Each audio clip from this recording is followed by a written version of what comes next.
Today, my topic of anatomy lecture is triangle of auscultation. तो triangle of auscultation, triangle का मतलब होता है मतलब जिसके पास 3 साइड्स हैं.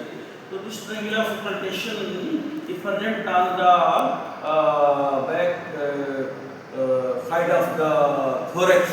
ये थोरैक्स का बैक साइड जो है, तो ये इसके जो बाउंड्री होती है ट्रायंगल ऑफ ऑस्कल्टेशन का जो है, ये जो लेटरल बाउंड्री है, तो this is the lateral boundary. तो इसके पूरा का जो मीडियल बॉर्डर होता है, ये मीडियल बॉर्डर ऑफ द इसके पूरा ये this the lateral boundary of the triangle of auscultation. तो लेटरल बाउंड्री को बनाता है इसके पूरा का मीडियल बॉर्डर. जो मीडियल बॉर्डर पूरा नहीं बल्कि जो नीचे का मतलब थोड़ा सा हिस्सा होता है ये है.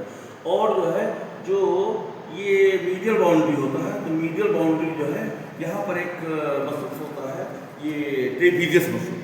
तो ट्रेपीजियस मसल का जो लेटरल बॉर्डर होता है, lateral border of the trapezius muscle जो है, ये अपर बैक का जो ट्रेपीजियस मसल होता है, यहाँ पर अपर बैक का जो चौकोर मसल होता है, इसी का जो लेटरल बॉर्डर होता है, तो lateral border of the trapezius muscle का जो है लेटरल बॉर्डर ये मीडियल बाउंड्री बनाता है.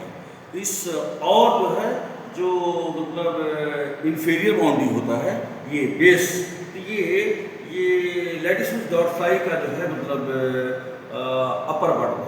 तो this is known as triangle of auscultation. Triangle of auscultation इसका क्लिनिकल इंपॉर्टेंस क्या है कि यहाँ पर जो है मतलब ऑस्कल्टेशन किया जाता है और किस चीज़ का लंग में, जैसे राइट लंग में जो है मतलब 3 लोब होते हैं, upper lobe, middle lobe, lower lobe, ठीक है. तो और लेफ्ट लंग में अपर लोब, लोअर लोब होता है. तो यहाँ पर जो है देखिए जो अपर लोब होता है वो एंटीरियर चेस्ट वाल पर जो ऑस्कल्टेशन किया जाता है, क्योंकि वो आवृत होता है.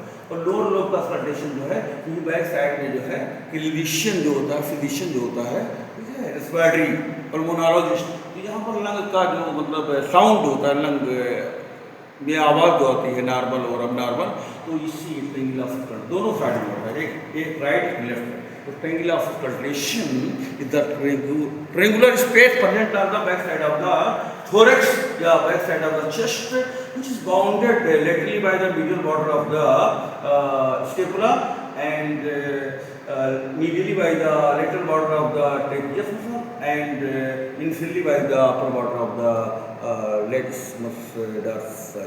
In these words I want to finish my lecture.